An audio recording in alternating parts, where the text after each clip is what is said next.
दोस्तों इस चैनल पे फर्स्ट ईयर वाले स्टूडेंट्स को बहुत सारे सब्जेक्ट पढ़ाए जाते हैं जैसे कि Hindi, English, pol science, history etcetera. तो सिंपली आपको उन सब्जेक्ट्स की वीडियो देखने के लिए चैनल के आइकन पे क्लिक करना है एंड देन आपके सामने जब अगला इंटरफेस ओपन होगा तो आपको प्लेलिस्ट वाले ऑप्शन पे क्लिक करना है। तो प्लेलिस्ट वाले ऑप्शन पे क्लिक करने के बाद जब आपके सामने बहुत सारी प्लेलिस्ट ओपन होंगी तो आप यहाँ पे देख सकते हैं ये सारे आपकी सब्जेक्ट की सारे चैप्टर वाइज वीडियो मिल जाएंगी आपको यहाँ पे। तो आप एक एक करके वो सारे चैप्टर्स देख सकते हैं।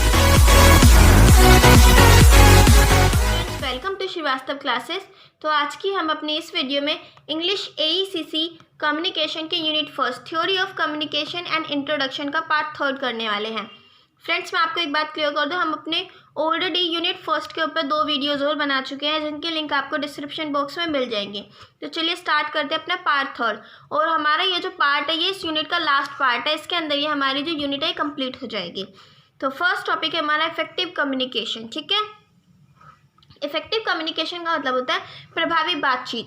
यानी जब 2 लोग बात कर रहे होते हैं, यानी जो सेंडर कहना चाह रहा है, यानी बात कहने वाला अगर अपनी बात को रिसीवर को, सुनने वाले को अच्छे से समझा सके और जो रिसीवर होता है वो सेम उसी मतलब को समझ जाए जो सेंडर कहना चाह रहा है, तो उस कम्युनिकेशन को, उस बातचीत को हम इफेक्टिव कम्युनिकेशन कहते हैं। ठीक है, तो फर्स्ट पॉइंट हमारा an effective communication is a communication, एक प्रभावी बातचीत है बातचीत बिटवीन 2 और मोर पर्सन, 2 और 2 से ज़्यादा लोगों के बीच में। ठीक है, वेरिन जिसमें the intended message is successfully delivered, जो मैसेज होता है वो सक्सेसफुली डिलीवर हो जाता है, रिसीव हो जाए और अंडरस्टूड यानी समझ आ जाए। ठीक है, यानी जब 2 या 2 से ज़्यादा लोग आपस में बात कर रहे हैं तो जो बात को कहने वाला है, जो अपनी बात को, अपने विचारों को शेयर करने वाला है, जिसे सेंडर कहते हैं, अगर रिसीवर उसकी बात को यानी सेंडर की बात को, उसके मैसेज को अच्छे से समझ जाए जैसे कि सेंडर समझाना चाह रहा है, तो उस कम्युनिकेशन को हम इफेक्टिव कम्युनिकेशन कहेंगे। सो चलिए अब अपना नेक्स्ट पॉइंट देखते हैं। हमारा नेक्स्ट पॉइंट क्या है इसका। ठीक है, इन अदर वर्ड्स, दूसरे शब्दों में, the communication is said to be effective, जो बातचीत होती है उसे हम तभी प्रभावी कह सकते हैं व्हेन ऑल पार्टीज, जब सारी पार्टीज मतलब लोग, यानी कि सेंडर और रिसीवर। ठीक है, इन कम्युनिकेशन, बातचीत के अंदर, assign similar meaning to message, same मतलब समझ जाए, यानी उस मैसेज का बिल्कुल सही और सेम मतलब समझ जाए, यानी जैसा मतलब सेंडर समझाना चाह रहा है अगर रिसीवर सेम उसी मतलब को समझ जाए, उसी फीलिंग्स के साथ, तो उस बातचीत को हम इफेक्टिव कम्युनिकेशन कहेंगे।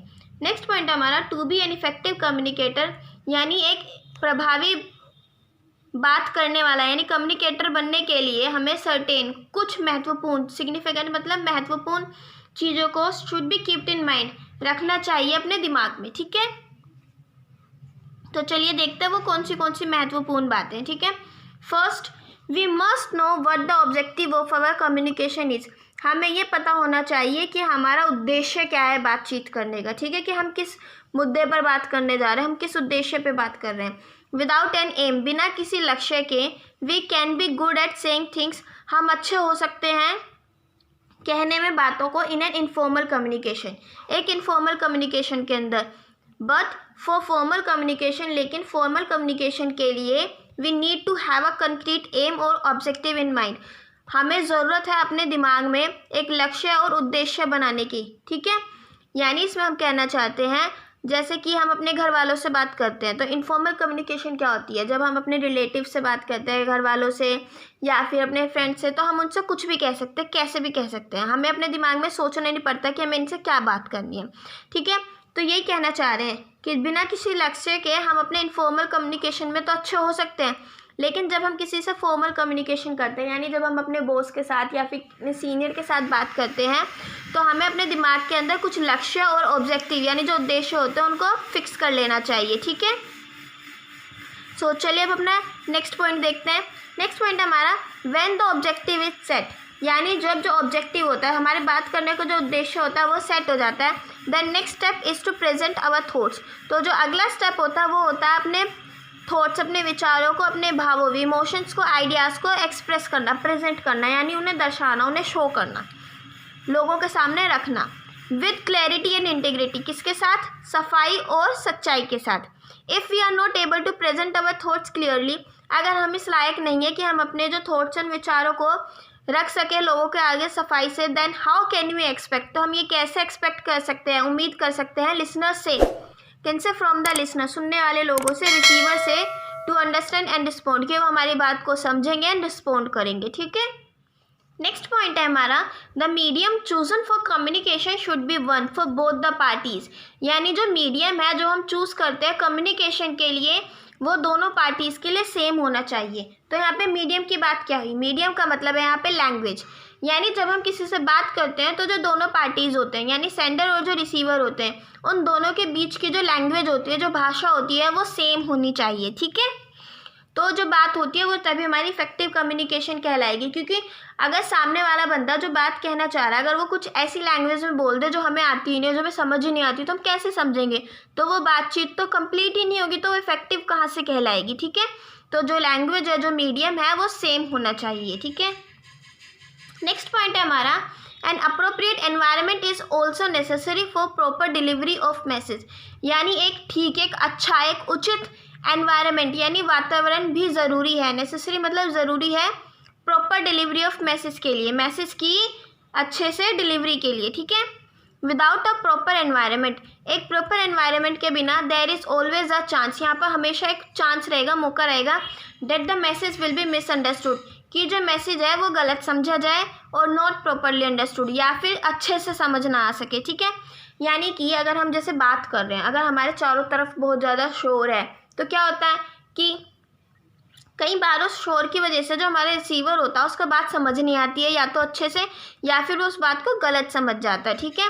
तो इन सब के चांसेस को कम करने के लिए हमें जो एनवायरनमेंट होता है वो अप्रोप्रिएट होना चाहिए, ठीक है। सो चलिए अब अपना नेक्स्ट पॉइंट देखते हैं। हमारा नेक्स्ट पॉइंट क्या है? नेक्स्ट पॉइंट है हमारा पैरालिंग्विस्टिक फीचर्स। जैसे कि पैरालिंग्विस्टिक फीचर्स क्या होते हैं? जैसे कि टोन, हमारी बात करने की टोन क्या है, ठीक है। पिच वॉइस, यानी हमारी आवाज़ जो उसकी पिच कैसी है, वो तेज़ है, नुकीली है, या फिर किसी किसी की हम कहते हैं ना उसकी आवाज़ बहुत ज़्यादा खराश वाली है, तो उसकी पिच होती है वो, ठीक है। प्रोनाउंसिएशन, यानी कि वर्ड्स को बोलने का तरीका, प्रोनाउंसिएशन कैसी है। अप्रोप्रिएट जेस्चर्स, यानी उनके इशारे कैसे हैं, यानी इशारों के थ्रू जो बात करते हैं, कभी कोई कोई बंदा होता है ना अपने हाथ हिला के बात करता है, तो उसके इशारे, जेस्चर्स एंड पोस्चर्स, उसके शरीर के हाव भाव कैसे हैं। फेशियल एक्सप्रेशंस, उसके चेहरे के एक्सप्रेशंस कैसे हैं। आई कांटेक्ट, ड्रेसिंग, ये सब जो फीचर्स हैं ये अफेक्ट करते हैं किसको? ओरल कम्युनिकेशन प्रोसेस को, यानी जब कोई दो बंदे आमने सामने खड़े होकर शब्दों के थ्रू बात करते हैं तो ये सब चीज़ें जो होती है, टोन, पिच, वॉइस, प्रोनाउंसिएशन, ये सारे जो फीचर्स होते हैं, फैक्टर्स होते हैं, ये अफेक्ट करते हैं उस कम्युनिकेशन के प्रोसेस को, ठीक है। नेक्स्ट पॉइंट है हमारा, no communication is complete without a feedback, यानी कोई भी बातचीत, कोई भी कम्युनिकेशन कंप्लीट नहीं हो सकती है फीडबैक के बिना। यानी जब सेंडर अपनी बात रिसीवर को कहता है और अगर रिसीवर उस बात को सुनकर अपना फीडबैक ना दे तो उस कम्युनिकेशन को हम कंप्लीट नहीं मान सकते, ठीक है, वो कंप्लीट नहीं होगी। तो रिसीवर का फीडबैक देना मोस्ट इम्पॉर्टेंट है, ओके। सो चलिए स्टार्ट करते हैं अब अपना नेक्स्ट टॉपिक, जो कि है प्रोसेस ऑफ कम्युनिकेशन। तो इसके अंदर हम पढ़ेंगे जो हमारी कम्युनिकेशन है उसकी प्रक्रिया क्या होती है, ठीक है। तो पहले हमने एक यहाँ पे फ्लो डायग्राम बनाया हुआ, फ्लो चार्ट बनाया हुआ, उसे समझते हैं। तो सेंडर होता है, बात हमारी किससे स्टार्ट होती है? सेंडर से स्टार्ट होती है। सेंडर को एनकोडर भी बोलते हैं। सेंडर वो पर्सन होता है जो अपनी जो थॉट्स होते हैं, अपनी जो आइडियाज़ होते हैं उनको शेयर करता है रिसीवर के साथ, ठीक है। सेंडर अपना मैसेज देता है, अपनी फीलिंग्स को शेयर करता है, फिर बाद में एनकोडिंग द मैसेज होती है, यानी एनकोडिंग द मैसेज। एनकोडिंग एक ऐसा प्रोसेस है जिसके अंदर सेंडर की फीलिंग्स को मैसेज के अंदर बदला जाता है, यानी सेंडर की जो फीलिंग्स होती है उनको एक मैसेज की फॉर्म दी जाती है, मैसेज में बदला जाता है, ठीक है। फिर वो जो मैसेज है वो रिसीवर तक जाता है। रिसीवर या फिर डिकोडर, रिसीवर वो बंदा होता है जो सेंडर्स की बातों को सुनता है, ठीक है। नेक्स्ट रिसीवर जो होता है, फिर उसके बाद होता है decoding the message. Decoding the message का मतलब वो प्रोसेस जिसके अंदर रिसीवर जो मैसेज सेंडर ने उसे भेजा है उसको समझने की कोशिश करे और उसे समझे, तो उस प्रोसेस को डिकोडिंग द मैसेज कहेंगे। यानी पहले सेंडर अपना मैसेज भेजेगा, फिर वो मैसेज रिसीवर तक जाएगा, फिर रिसीवर उस मैसेज को समझेगा, फिर उसके बाद वो अपना एक फीडबैक देता है। फीडबैक यानी अपनी प्रतिक्रिया देगा उस मैसेज के ऊपर, ठीक है, कि उसे क्या क्या समझ आया, क्या नहीं आया। फिर वो जो फीडबैक वो सेंडर तक जाएगा, और अगर सेंडर को लगा कि हाँ उसकी बात रिसीवर को अच्छे से समझ आ गई है तो देन कम्युनिकेशन इज़ कंप्लीट। और अगर फीडबैक के हिसाब से सेंडर को पता लगा कि नहीं बात समझ नहीं आई है तो सेंडर किसी और तरीके से समझाएगा, ठीक है। अच्छा, यहाँ पे एक और चीज़ है नॉइज़। नॉइज़ का मतलब ये पूरी कम्युनिकेशन के प्रोसेस के दौरान नॉइज़ है, यानी हमारे आसपास जो शोर होता है, जब भी कहीं बातचीत होती है तो आसपास का जो शोर होता है उसको नॉइज़ की तरह दिखाते हैं, ठीक है। और यहाँ पे एनकोडिंग द मैसेज, यानी जब सेंडर की जो फीलिंग्स होती है उसका मैसेज में बदला जाता है, तो ये कैसे होता है, इन या फिर थ्रू अ पर्टिकुलर मीडिया, किसी एक पर्टिकुलर मीडिया के थ्रू, यानी कि मैसेज को बदला जाता है लैंग्वेज के थ्रू। कैसे, जैसे सेंडर होता है वो अपनी फीलिंग्स को इन सबको शेयर करता है, किसके थ्रू, कुछ एक लैंग्वेज के थ्रू, ठीक है। तो वो जो मीडिया का मतलब यहाँ पे लैंग्वेज है, यानी किसी एक पर्टिकुलर लैंग्वेज के थ्रू मैसेज की एनकोडिंग होती है, ठीक है। यानी कि जो फीलिंग्स होती है सेंडर की, वो उसको मैसेज में बदला जाता है एक लैंग्वेज के थ्रू, जो कि समझ आ सके रिसीवर को। आई होप आपको क्लियर हुआ होगा।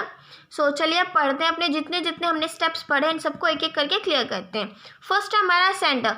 Sender is the source of communication. Sender जो होता है वो सोर्स होता है कम्युनिकेशन का, बातचीत करने का सोर्स ही सेंडर होता है, ठीक है। he/she शेयर हिज या her thoughts ideas with the receiver. वो जो होता है अपने शेयर करता है अपने थॉट्स को, आइडियाज़ को रिसीवर के साथ, ठीक है। नेक्स्ट था हमारा एनकोडिंग। एनकोडिंग वैसे फ्रेंड्स सिंपल लैंग्वेज में बताऊं तो ये एक ऐसा प्रोसेस है जिसके अंदर सेंडर की फीलिंग्स जो होती है उनको मैसेज के फॉर्म में बदल दिया जाए, ठीक है। अपनी फीलिंग्स को एक मैसेज के फॉर्म में एक्सप्रेस करना, इस प्रोसेस को एनकोडिंग कहेंगे। The function of encoding. Encoding का जो काम है, फंक्शन है, इज टू प्रोवाइड करना एक फॉर्म इन विच, जिसके अंदर आइडियाज़ एंड पर्पस, विचार और जो बातें होती है, कैन बी एक्सप्रेस्ड की जा सके एज अ मैसेज, एक मैसेज की तरह, ठीक है। तो इस प्रोसेस को हम एनकोडिंग कहेंगे। नेक्स्ट है हमारा रिसीवर या फिर डिकोडर। पर्सन हु परसीव, वो आदमी जो परसीव करता है, सुनता है सेंडर्स मैसेज, सेंडर के मैसेज को। रिसीवर्स में भी वन और मोर, रिसीवर जो है वो एक या एक से ज़्यादा भी हो सकते हैं, ठीक है। तो नेक्स्ट टॉपिक देखते हैं, अपना नेक्स्ट पॉइंट देखते हैं। नेक्स्ट पॉइंट है हमारा decoding. Decoding is the process. Decoding एक ऐसा प्रोसेस है बाय विच, जिसके द्वारा रिसीवर इंटरप्रेट्स, रिसीवर जो होता है समझता है, इंटरप्रेट्स का मतलब समझना, मैसेज को समझता है, एंड ट्रांसलेट, उसे ट्रांसलेट करता है एक मीनिंगफुल इंफॉर्मेशन के अंदर, जो कि रिसीवर को समझ आ सके, ठीक है। नेक्स्ट है हमारा फीडबैक। रिस्पॉन्स ऑफ रिसीवर का रिस्पॉन्स, यानी रिसीवर की प्रतिक्रिया टूवर्ड्स द मैसेज के प्रति, थ्रू विच, जिसके द्वारा सेंडर कैन अंडरस्टैंड, सेंडर समझ सकता है, that receiver perceive same meaning as him or not, कि जो रिसीवर है उसने सेम मतलब, उसकी बात का सही मतलब समझा है या नहीं, ठीक है। सो नेक्स्ट पॉइंट है हमारा नॉइज़। नॉइज़ का मतलब होता है शोर। इन कम्युनिकेशन, बातचीत के अंदर noise is that factor, noise एक वो फैक्टर है विच डिस्टर्ब, जो कि डिस्टर्ब करता है और डिस्टोर्ट या फिर ख़त्म कर देता है। डिस्टोर्ट का मतलब कम्युनिकेशन को, बातचीत को। It act as a barrier, और जो नॉइज़ है वो एक्ट करता है एक बैरियर की तरह, ठीक है। बैरियर का मतलब होता है जो किसी के आगे एक बंधक की तरह काम करे, यानी किसी चीज़ को आगे जाने से रोक सके। तो जो नॉइज़ होता है कभी कभी वो इतना ज़्यादा हो जाता है कि जो कम्युनिकेशन है वो आगे बढ़ ही नहीं पाते, वो कंप्लीट हो ही नहीं पाती है, ओके। सो फ्रेंड्स, आज ये जो हमारी यूनिट फर्स्ट है ये यहाँ पर कंप्लीट हो चुकी है। आई होप आपको सब कुछ क्लियर हो गया होगा। अगर आपको कोई भी डाउट है तो आप मुझसे अपना डाउट क्लियर कर सकते हैं। आप हमारी सोशल साइट जैसे कि इंस्टाग्राम एंड फेसबुक वगैरह पे भी हमें कांटेक्ट कर सकते हैं, जिनके लिंक आपको डिस्क्रिप्शन बॉक्स में मिल जाएंगे। फ्रेंड्स, हमारे बाकी सब्जेक्ट की जो वीडियोज़ हैं उनके लिंक भी आपको डिस्क्रिप्शन बॉक्स में मिल जाएंगे। Thanks for watching. जय हिंद, जय भारत। पसंद आए तो लाइक कीजिए, सब्सक्राइब कीजिए एंड शेयर तो ज़रूर कीजिए।